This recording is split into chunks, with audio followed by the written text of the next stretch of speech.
एक खबर जिसने पूरी दुनिया में तहलका मचा दिया है।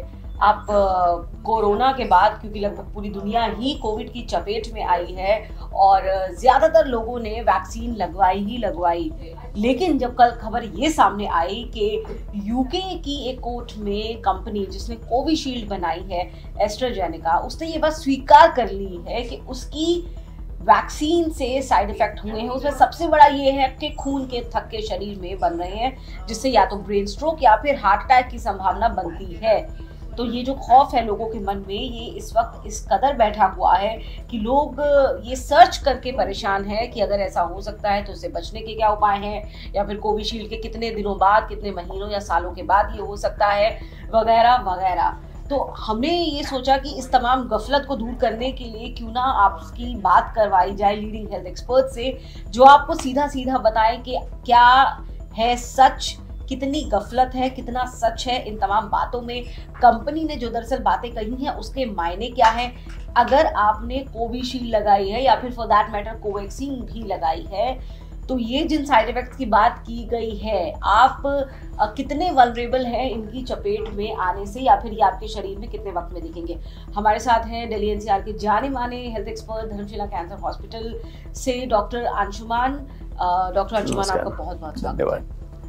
डॉक्टर अंशुमान, ये एक बड़ा खौफ है लोगों के मन में। पिछले 48 घंटों में तो मुझे लगता है कि लोग इस वक्त दिन रात एक ही चीज सर्च कर रहे हैं, कोविशील्ड वैक्सीन साइड इफेक्ट्स।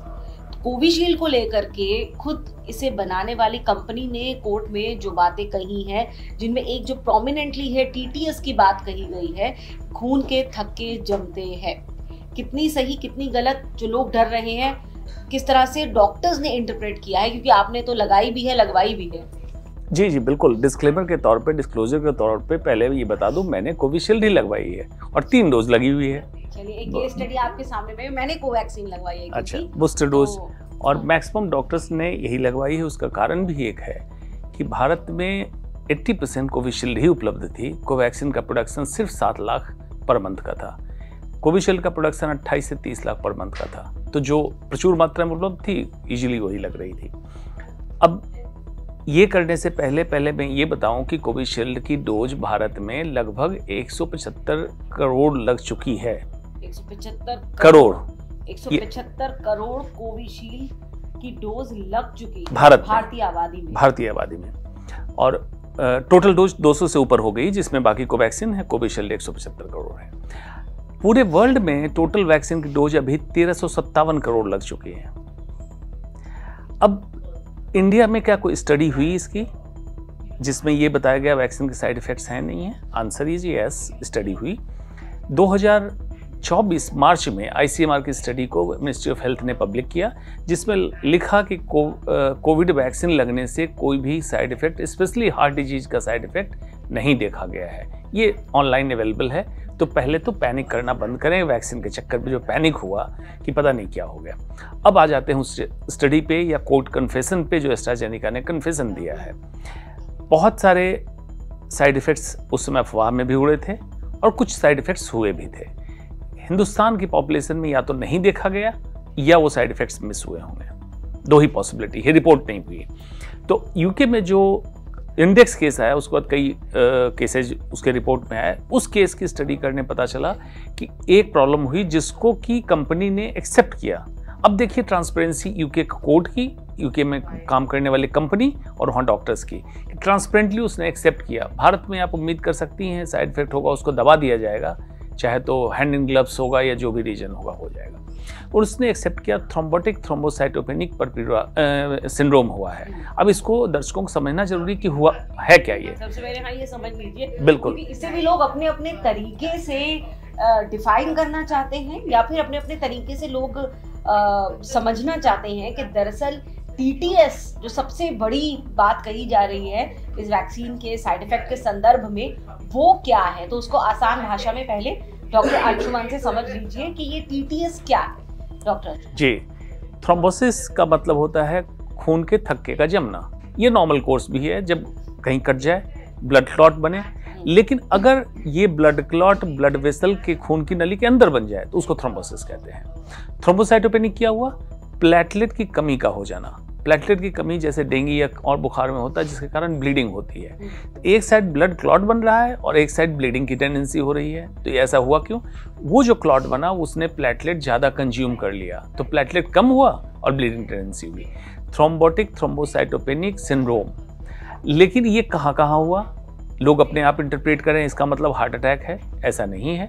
इसका कहाँ कहाँ थ्रोम्बोटिक थ्रोम्बोसाइटोपेनिक सिंड्रोम मतलब ब्लड क्लॉट कहाँ बना, ब्लीडिंग कहाँ हुई? ब्रेन के ब्लड वेसल में, खून की नलियाँ जो दिमाग को सप्लाई कर रही थी।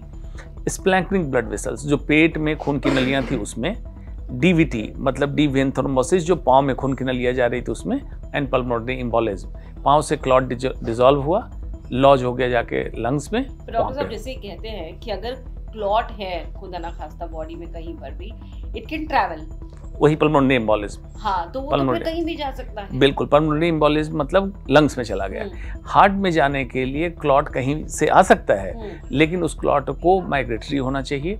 दूसरा, हार्ट के अंदर सूजन होना चाहिए, जहाँ पे क्लॉट बने तो हार्ट का अपना क्लॉट डिसलॉज होगा, लेकिन इसकी कोई रिपोर्ट उसमें नहीं दिखाई। डॉक्टर साहब मैं आपको यहाँ ये बताना चाहूँगी कि बीते दिनों, क्योंकि हमारी लगातार कोविड के बाद से चर्चाएं चल रही हैं हेल्थ एक्सपर्ट्स के साथ, आपसे भी बीच में हमने कई मुद्दों पर बात की, तो ये बात भी कई जगह सामने आई कि एक्सेप्शनली जो दिल की धमनियों में सूजन है या फिर जो उस वॉल की मोटाई है वो बढ़ती हुई देखी गई है कई केसेस में। ये कई जो दिल के मामलों के विशेषज्ञ हैं उन्होंने ये बात बताई है, ये बात स्वीकार भी की है, कईयों ने ऑन रिकॉर्ड बताई है मरीजों को या कईयों ने ऑफ रिकॉर्ड भी हमसे शेयर की है। लेकिन क्या इसका कोविड से कुछ लेना देना है, और इससे ये जो आप जिन क्लॉट्स की बात कर रहे हैं इनका वहां जाकर के अटकना आसान हो जाता है? बिल्कुल, तो सिंड्रोम के बारे में समझा दिया, अब इस पे भी करते हैं। साइंस हर समय आंकड़े की बात करता है, डाटा की बात करता है, एविडेंस की बात करता है। प्रमाण चाहिए, प्रत्यक्ष चाहिए और आंकड़े चाहिए, तीन चीजें चाहिए तब साइंस मानता है। क्या कोई आंकड़ा आया कि कोविड वैक्सीन लगने से, किसी भी कोविड वैक्सीन ABC, खून की नलियों में क्लॉट जमा, सूजन आई? Answer is no. अब आम लोगों को कैसे पता? एग्जैक्टली इसीलिए क्लियर करना है इन चीजों को। अब कंफ्यूजन कहाँ है? भारत में एक समस्या होती है, विज्ञान को इग्नोर करके किसी भी चीजों को ब्लर कर देते हैं। कोविड और कोविड वैक्सीन को एक कर दिया। कोविड में हार्ट की धमनियों में खून जमता है, इसमें कोई कंफ्यूजन नहीं है। सूजन आती है, कोई कंफ्यूजन नहीं है, होता है ऐसा, ये होता है। लेकिन बीमारी में कोविड के दौरान, कोविड के दरमियान, डॉक्टर हर दूसरा आदमी को तो कोविड बिल्कुल हुआ है। बिल्कुल तो उस दरमियान ये कोविड में ये समस्या हुई। डॉक्टर एरिक एरिक्सन जो new England journal of medicine के एडिटर इन चीफ हैं, उसी समय ऑटोप्सी मतलब पोस्टमार्टम करके दिखा दिया था कि इंजरी सिर्फ फेफड़े में नहीं है, हार्ट की ब्लड वेसल्स में और शरीर के और जगह। मैं जैसे सर्जन हूँ, जब कैंसर की सर्जरी के लिए फेफड़े के अलावा और भी अंग खोलता तो उसमें सूजन मिलती थी, मतलब इन्फ्लेमेशन कोविड का था। तो कोविड का इन्फ्लेमेशन पूरे शरीर में था, उसके कारण हार्ट में भी हो, उसके कारण ये समस्या हुई। दूसरी समस्या कोविड में हो रही थी मायोकार्डाइटिस, मतलब हार्ट की मांसपेशियां सूज जाती थी, और जो हार्ट सिंक्रोनाइज बीट करता है, चलता है, ये जैसे अर्थवर्म केंचुए की तरह फ्लिकर करने लगता है, एरिथमिया, जिसके कारण आप देखते होंगे बहुत सारे वीडियो वायरल हुए कि इंसान नाच रहा है, डांस कर रहा है, कुछ कर रहा है और फेंट करके गिर गया। Arrhythmic heart attack, myocarditis heart attack, या कोविड इंड्यूस मायोकार्डियल इंफार्क्शन जिसको सिंपल हार्ट अटैक कहते हैं, ये हुआ। इसका वैक्सीनेशन का अभी तक कोई आंकड़ा नहीं आया कि इसमें हार्ट में ब्लड क्लॉट बना है, इसका कोई आंकड़ा नहीं है। तो ये क्लियर करना चाहिए कि वैक्सीनेशन क्या डायरेक्टली संबंध है, इसके लिए रिसर्च की जरूरत है, जो कि हम लोग 5 साल लेते हैं।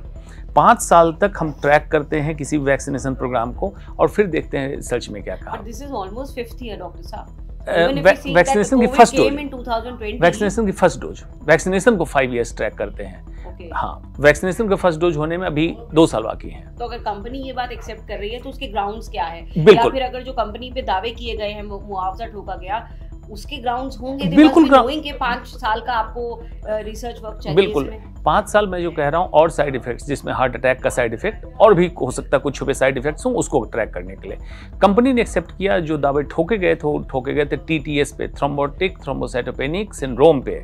अब TTS में बहुत अच्छी बात जो लोगों को रिलीफ दे सकता है ये है कि पहली डोज में सबसे कॉमन होता था, दूसरी अगर पहली डोज में नहीं हुआ दूसरी डोज में ना के बराबर चांस था। तो पहली डोज लगने के 4 दिन से 42 दिन, समझें जरा, पहली डोज से 4 दिन से 42 दिन के बीच टीटीएस होता था। और जो केस भी हुआ उन्हीं मरीजों का हुआ जिनको उसी समय समस्या हुई, थ्रोम्बोसाइटोपेनिक सिंड्रोम, एडमिट हुए, ऑन रिकॉर्ड किया गया, लेकिन 42 दिन के बाद कोई भी केस नहीं देखा गया कि डोज लगने के 42 दिन बाद हुए। तो जो लोग अगर यूं भी समझे डॉक्टर साहब हमारे दर्शक आसान तरीके से, कि जिस तरीके से हर एक चीज का या फिर कोई भी वैक्सीन अगर आपको लगती है उसके साइड इफेक्ट का एक विंडो पीरियड होता है, तो अगर खून के थक्के जमने हैं आपके शरीर में या फिर ये इस बात को लेकर कोई भी आशंका थी, पहली डोज अगर आपको लगी है कोविशील्ड की, उसके 4 दिन बाद से लेकर के 42 दिन के अंदर अगर ये होना था तो हो गया होता। बिल्कुल बिल्कुल। अब लॉन्ग टर्म स्टडी के बाद फिर मैं क्यों कह रहा हूँ, टीटीएस तो 42 दिन के अंदर हो जाएगा, लेकिन क्या कोई लॉन्ग टर्म साइड इफेक्ट है जिसमें यस क्वेश्चनेबल जो भी साइड इफेक्ट्स होंगे 5 साल के ट्रैक के बाद ही हमें पता चलता है ये होगा। अब आप सोचेंगे कि क्या फिर ऐसा क्यों किया गया। कुछ लोग कहते हैं इमरजेंसी अप्रूवल दिया गया। इमरजेंसी अप्रूवल का मतलब ये नहीं होता है कि वैक्सीन का ट्रायल नहीं हुआ। इमरजेंसी अप्रूवल का मतलब लॉन्ग प्रोसेस, अभी तक कोविड से पहले हिस्ट्री वैक्सीन की रही थी कि अर्लीस्ट वैक्सीन मम्स का आया था, वो आया था 4 साल में, लेकिन कोविड के वैक्सीन को 1 से सवा साल में पेशेंट पे लगाना, मतलब इंसान पे लगाना चालू कर दिया। पेशेंट करना उचित नहीं होता है, इंसान पे लगाना चालू कर दिया। तो इमरजेंसी अप्रूवल सेफ्टी ट्रायल के बाद दिया गया था, लेकिन लॉन्ग टर्म रिजल्ट 5 इयर्स के बाद ही हम कहते हैं। लॉन्ग टर्म रिजल्ट जब आएगा तब हमें देखना होगा, लेकिन उसके लिए दिमाग में ये रखना कि कोविड वैक्सीन से हार्ट अटैक हो रहा है ये बिल्कुल गलत है। अब आप सोच रहे होंगे फिर हार्ट अटैक के केसेस बढ़े क्यों। पहली बात जागरूकता, क्योंकि अफवाह बहुत 5G की स्पीड से बढ़ती है और विज्ञान 2G की स्पीड से चलता है, तो हर समय 5G की स्पीड ज़्यादा होती है, अफवाह उसमें उड़ाया गया। यही हुआ था पोलियो वैक्सीन के बाद। पोलियो वैक्सीन जब लॉन्च किया गया 1951 में तो इंजेक्शन फॉर्म में था। उसके बाद न्यूजीलैंड और यूनाइटेड किंगडम में बहुत सारे पोलियो के केसेस वैक्सीन इंड्यूस्ड हुए, तो ये वैक्सीन रोक लगा दी गई। फिर 4 साल और रिसर्च के बाद ओरल वैक्सीन लॉन्च किया गया 1955 में, फिर वैक्सीन सेफ माना गया। फिर इक्के दुक्के केसेज होते थे। अब हमें कंपेयर क्या करना है कि बेनिफिट रिस्क रेशियो, कितने केसेज हम बचा लिए। डेल्टा वेरिएंट आपने देखा था कितना घातक था, और आज हम हर्ड इम्यूनिटी पे है। कोविड का वायरस हमारे समाज में है, लेकिन आम सर्दी खांसी बन के रह गया। ये तभी पॉसिबल हुआ जब हम वैक्सीनेट कर पाए। छोटे साइड इफेक्ट्स भारत में रिकॉर्ड नहीं हुए हैं, अगर यूके में हुए टीटीएस भी, तो ये बेनिफिट में ज़्यादा जा रहा है वैक्सीन और रिस्क इसका कम है। तो इस चीज़ को बैलेंस करना है, पैनिक नहीं करना है। यस, मिनिस्ट्री ऑफ हेल्थ और गवर्नमेंट ऑफ इंडिया से मेरी रिक्वेस्ट ये रहेगी, ऑब्जर्वेशन जरूर करें, सर्विलेंस जरूर करें, अपने यहाँ स्टडी जरूर करें और लॉन्ग टर्म साइड इफेक्ट को जरूर चेक करें। हो सकता है ये साइड इफेक्ट हो, हमें मालूम नहीं हो, इसको ट्रैक करना है। चलिए ठीक है, वैक्सीन को लेकर के आपने ये क्लैरिटी ला दी है डॉक्टर साहब। 2 मोटी बातें जो लोगों को समझने की जरूरत है कि देखिए, किसी भी तरीके का वैक्सीन, चाहे आप नवजात शिशु को वैक्सीन लगाना शुरू करते हैं तो ये पहले ही बताया जाता है कि हर वैक्सीन से संबंधित कोई ना कोई साइड इफेक्ट बॉडी में होता है, क्योंकि एंटीबॉडीज उसी बीमारी की आपकी बॉडी में इंड्यूस की जा रही हैं, डाली जा रही हैं। ऐसे में आपका शरीर उसे किस तरीके से लेता है ये पर्सन टू पर्सन वैरी करता है, लेकिन क्योंकि ये मेजॉरिटी ऑफ टेस्टिंग और सर्वे के बाद किया जाता है तो ज्यादातर ये समझा जाता है कि जो इंसानी शरीर का अंदर का जो स्ट्रक्चर है वो कैसे रिएक्ट करेगा उस वैक्सीन को लेकर के। इसलिए ज्यादातर लोगों पर इफेक्ट नहीं होता है, but then the possibility of rare of the rarest side effect is always there, be it any kind of vaccine. Doctor Anshuman, am I right in this? Now the second thing is there is a window period of side effect, the manifestation of side effect. It can be from the 4 days from the very first vaccine you have been induced to 42 days. 42 days. ये 2 बातें doctor Anshuman ने कह दी, लेकिन doctor साहब एक खौफ लोगों के दिल में है जो आपने भी बोला और जो सामने आया ही, कि कोविड जिन जिन को हुआ है उनका दिल लगभग पहले जैसा तो नहीं रहा।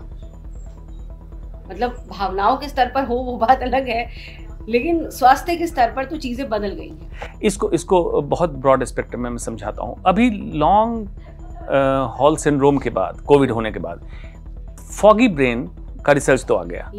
फॉगी ब्रेन का बिल्कुल, कि जिनको सीवियर कोविड का इन्फेक्शन हुआ, आईसीयू में रहे, स्टेरॉइड चला या और कोई दवाइयाँ रेमडेसिविर जैसी चली, उनमें देखा गया कि थिंकिंग पावर, मेमोरी, कंसंट्रेशन इसकी कम हुई। ये तो स्टडी आ गया। हार्ट में इन्फ्लेमेशन, ब्लड वेसल में सूजन, क्लॉट्स का बनना, ये भी स्टैब्लिश हो गया। अब लॉन्ग टर्म इसको करने के लिए 2 चीजें जरूरी है। चेकअप तो कराएं, नंबर 1। नंबर 2, केसेज इतने क्यों बढ़े हार्ट अटैक के? क्या सिर्फ कोविड के कारण? लॉकडाउन, जो लोग बचे हुए हैं उनके जनरेशन का एक आश्चर्यचकित करने वाला एक एपिसोड हुआ, जो इंसान को अकेलापन पे छोड़ दिया। मतलब घर में सबके साथ हैं फिर भी अकेलापन है। क्यों? एक प्रोफेशनल के लिए 8 से 10 घंटे घर में रहना, बाकी समय ऑफिस या कहीं दूसरे माहौल में कई लोगों से मिलता है, ये अकेलापन हुआ। एक काल्पनिक दुनिया में जीने लगा। अकेलापन इंसान को खाता है। एक स्थिति हो सकती थी एकाकीपन की, जिसमें मैं और मैं का संवाद होता है, ये नहीं हुआ। और तीसरी स्थिति होती है कैवल्य की, जहां मैं भी शून्य में चला जाता है। ये अति आध्यात्मिक बात हो जाएगी, इसमें इंसान शांत हो जाता है। ऐसा नहीं हुआ, आदमी डिप्रेशन में चला गया। पहला मेंटल स्ट्रेस। वर्चुअल वर्ल्ड में जीने लगा। आप अनेक सीरियल सीरीज देखने लगे और गैजेट्स में घिर गए। घर बैठे थे, सेडेंटरी हैबिट हो गई, तले पकौड़े खाने। और आपने भी देखा हो सोशल मीडिया पे बहुत सारी चीजें पोस्ट होने लगी कि सिर्फ खाना ही एक काम रह गया था। उसके बाद जो मानसिक तनाव से जब उभर रहे थे तो इनसिक्योरिटी, असुरक्षा की भावना कि क्या होगा, बहुत सारी जॉब्स गई, बिल्कुल, बहुत सारे बिजनेस बंद हो गए, तो बिल्कुल, जो तनाव था वो भी एक बहुत बड़ा फैक्टर रहा। डायबिटीज, हाइपरटेंशन का इंसिडेंस बढ़ा। जिनमें था उनमें केसेज इग्नोर हो, लैक ऑफ फिजिकल एक्टिविटी की एग्जैक्टली। और जिनमें ऑलरेडी एस्टैब्लिश था उनको दवाइयां नहीं मिली या डॉक्टर का कंसल्टेशन नहीं मिला, ये बीमारियां बढ़ी। ये सारी चीजें अगर मिलाइएगा और साथ में हार्ट में सूजन और खून की नलियों में थक्का बनना, हार्ट अटैक को बढ़ा दिया। तो अभी जरूरत यह है सर्विलेंस पे रहने की और चेकअप जरूर करा लें। चेकअप में कोई हर्ज नहीं है, अपने कार्डियक प्रोफाइल और फिर से अपने लाइफस्टाइल को, जीवन शैली को वापस बैक टू बेसिक्स ट्रैक पे लाएं। डॉक्टर साहब, टिप्स ये बता दीजिए कि जिन लोगों को ये डर लग रहा है या जो सोच रहे हैं कि अगर उनका खून गाढ़ा है या फिर 1% भी वो खून के थक्के बनने वाली कंडीशन कभी आ सकती है उनके शरीर में, उपाय क्या है उसका? क्या कोई ऐसी दवाई है, कोई ऐसा ट्रीटमेंट है जो आदमी खुद शुरू कर सकता है? क्योंकि आप तो स्वास्थ्य की दृष्टि से इन जनरल भी जानकारी रखते हैं और मेडिकल प्रैक्टिशनर तो आप है ही, तो जरा बता दीजिए। बिल्कुल, देखिए, ओवर द काउंटर मेडिसिन ना लें, ये बहुत घातक हो सकता है। सबसे जरूरी है, अगर कोई भी शक है चेकअप करा लें। आप अपने फिजिशियन के पास, कार्डियोलॉजिस्ट, चेकअप इसके लिए कराया जाए? फिजिशियन कार्डियोलॉजिस्ट चेक करके रिस्क फैक्टर पे कि उनका लिपिड प्रोफाइल क्या है, hypertension, diabetes, obesity, cholesterol, neckline, lipid profile में आ गया, कोलेस्ट्रॉल, ट्राइग्लिसराइड्स आ गए, neckline, waistline. Waistline should be less than the chest line. 2-3 चीजें असेस करें अपना। ये तो आपने बड़ी बात कह दी। Yes, it's very important. लोगों के लिए आत्ममंथन का सवाल होगा। और अगर इस पे जानना चाहते हैं तो मेल का अगर 38 से ऊपर है नेकलाइन, फीता लगाएं, चेक करें, तो रिस्क फैक्टर है हार्ट डिजीज का। वेस्ट लाइन अगर 100 सेंटीमीटर से ऊपर है, 100 सेंटीमीटर कितना हुआ, 34, 36, 90, 40 के आसपास, 40 इंच की पैंट से अगर ज्यादा पहन रहा है इंडियन मेल तो रिस्क है। महिलाएं 32 नेकलाइन से ज्यादा और 36 से ज्यादा कमर, तो ये कार्डियक रिस्क फैक्टर है। तो जाएं, अपना चेकअप कराएं, जिसमें लिपिड प्रोफाइल, जिसमें आपने बताया cholesterol, triglyceride, LDL, liver function test, खास करके एएलटी एक जांच है, उसमें लिवर फंक्शन टेस्ट का ही पार्ट है। अगर एबनॉर्मल है तो फैटी लिवर हो रहा है, ये रिस्क बढ़ाएगा। इंसुलिन रेजिस्टेंस, जिसके कारण आपका ग्लूकोज इंटॉलरेंस होता है, उसको चेक कराएं। और कोई भी एबनॉर्मलिटी है, सबसे पहले चीज मैं रिकमेंड करूंगा, अपने खाने से किसी भी तरह के शुगर को निकाल दें, शुगर को निकाल दें। और खास करके डायबिटीज नहीं भी है तो भी मैं कह रहा हूं, शुगर स्पेशली फ्रुक्टोज जो मीठा है, sweet of the part of the sugar, is poison, toxin to the human body. खाने की बात है डॉक्टर साहब कि मीठे लोगों की भी बात, मतलब जो लोग बहुत अच्छा आपके साथ बाय नेचर है होने की कोशिश कर ये डिस्कशन थोड़ा फिलोसफिकल हो जाएगा कि स्वीट ऊपर से हैं, कोटिंग है, इनसाइड है, just trying to de-stress right, people, right, people right. are actually in stress for last 48 hours, more than 48 hours Right. because of this thing. Right. Stress में ना रहें, विज्ञान को विज्ञान की तरह समझें, जजमेंटल ना होएं। समस्या हमारे भारत में क्या है कि विज्ञान को जज करने वाले वो लोग होते हैं जो विज्ञान नहीं जानते हैं और सोचने ज्यादा लगता और उसमें कुछ बाबा भी हो जाते हैं। तो वैसा ना करें तो बेहतर होगा। विज्ञान को विज्ञान की तरह से ही रहने दें। ठीक है। डॉक्टर साहब, कोई देसी इलाज बता दीजिए जो लोग, क्योंकि आप तो मतलब ऑर्गेनिक देखिए, देसी इलाज तो ये ईट रियल फूड। अब फूड का मतलब क्या होता है ये समझें। Food is a substrate, English definition बताओ, food is a substrate which contributes इधर इन ग्रोथ और बर्निंग। या तो आपके वृद्धि शारीरिक अच्छाई के लिए विकास के लिए करेगा, या बर्निंग मतलब आपको एनर्जी प्रोड्यूस करेगा। तो रियल फूड मतलब wholesome food is for wholesome health. मोटा अनाज, गेहूं का बिना चोकर निकाला हुआ, राइस बिना रिफाइन किया हुआ, non refined oil, refined sugar, refined salt सब बंद कीजिए, ये कीजिए। कुक योरसेल्फ, वेरी इंपॉर्टेंट है कि आपके मस्तिष्क मनोभाव के हिसाब से आपका खाना बनेगा। Don't depend on the maid और एनीथिंग, आप उनसे हेल्प लीजिए। Cook yourself. Contribute to the society. Second C, cope मतलब अपने आप में एंजाइटी, तनाव, जीलस, बहुत सारे फैक्टर्स आएंगे, काम करेंगे तो उससे कोप करें। माइंडफुलनेस, सचेतन की अवस्था, जो भी काम करें वर्तमान में जी के वहीं करें। And take proper sleep, cope and care first for yourself. जो कहते हैं जो कहते हैं कि दूसरे ने मोहब्बत नहीं की, प्यार नहीं किया, उनका तो अपने आप से पहले प्यार करो, मोहब्बत करो, फिर दूसरे प्यार कर लेंगे। Care for your body is the real estate, best real estate. आप घर करोड़ों रुपए का खरीद लें, गाड़ी करोड़ों रुपए खरीद लें, बदल सकते हैं, लेकिन बॉडी अगर खराब हो गई बदल नहीं सकते हैं। Take care of your body. ये 4 सी का पालन करें, आप स्वस्थ रहेंगे। बेवजह के मेडिकल के मकर जाल में ना फंसें तो भी बेहतर है कि ये होने वाला वो होने वाला। इसको हम कहते हैं हाइपोकॉन्ड्रियासिस, कि बहुत ज़्यादा आप तनाव ले लेते हैं कि मुझे ये बीमारी होने वाली, ये आपको बीमार कर देगा। स्वस्थ रहिए, जागरूक रहिए, जांच कराएं, फिट रहिए, ये बेहतर है रादर कि आप तनाव में रहें। बिल्कुल।